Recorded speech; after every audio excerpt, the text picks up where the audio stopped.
یەکێتی و گۆڕان لە ڕێکەوتنە سیاسیەکەی نێوانیاندا پەنجەیان خستووەتە سەر کێشە و قەیرانەکانی ئێستای ئەم هەرێمە و خاڵیان بۆ ڕێگا چارەش خستووەتە ڕوو.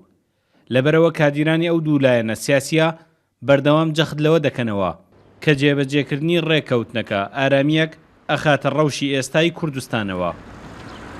هەنگاوەکانی ڕێکەوتنی یەکێتی و گۆڕان بۆ کاراکردنەوەی پەرلەمان و حکوومەتە لەگەڵ ئەمانشدا باشکردنی بژێ و گوزەرانی ژیانی خەڵکی کوردستانە لە سەر ڕای هەموو ئەمانش نزیک بوونەوەی ئەم دوو هێزە سیاسی پێکەوە بەشێک لە ئارامی سیاسی و بەشێک لە ئارامی خۆشگوزەرانی بۆ خەڵکە گەڕێنێتەوە دەبێت هەردوو لە سەرکردایەتی هەردوو لا بیر لەوە بکەنەوە هەنگاوەکانی ئەم ڕێکەوتنە خێراتر و فراوانتر بکەن.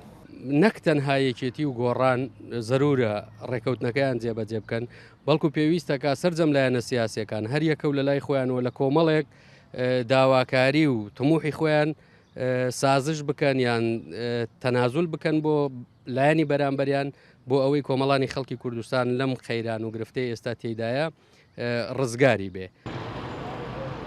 پرسە سیاسی و ئابووری و قانونیەکانی کوردستان لە ڕێکەوتنەکەی یەکێتی و گۆڕاندا شی کراونەتەوە. شەخامی کوردستان هێشتا چاوەڕوانی ئەوەن جێبەجێبوونی بەندەکانی ڕێکەوتنەکە لەم قەیرانە زۆر و بۆرە دەربازیان بکات. ڕۆژنامە نووسێکی گەرمیانی دەڵێت بۆ دەردی ئێستای هەرێم ئەو ڕێکەوتنە دەوایە. پێم وایە ڕێکەوتنامەی سیاسی لە نێوان بزرگترین گۆڕان و یەکێتی نیشتیمانی دەبێتە هۆکارێک بۆ ئەوەی لایەنەکانی دیکەش چاو لە ئەم ڕێکەوتنان بگرن و بتوانن لاپەڕێکی نوێ لە پەیوەندە سیاسیەکان بکەنەوە بۆ ئەوەی پێکەوە بگەنە ڕێگە چارێک بۆ دۆزینەوەی چارەسەر هەموو چارەسەری کێشەکانی کورد وەکو کاراکردنی پەرلەمان یەکەڵوێستی لە مەڕ کێشە سیاسیەکان چی لە ناوخۆی کوردستان بێت، چی لە عێراق بێت، چی لە دەوروبەریمان بێت.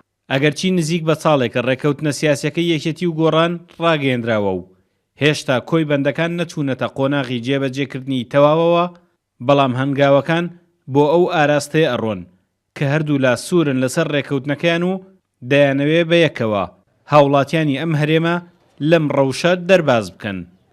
سامان کەریم، کورتسات نیوز، کفری.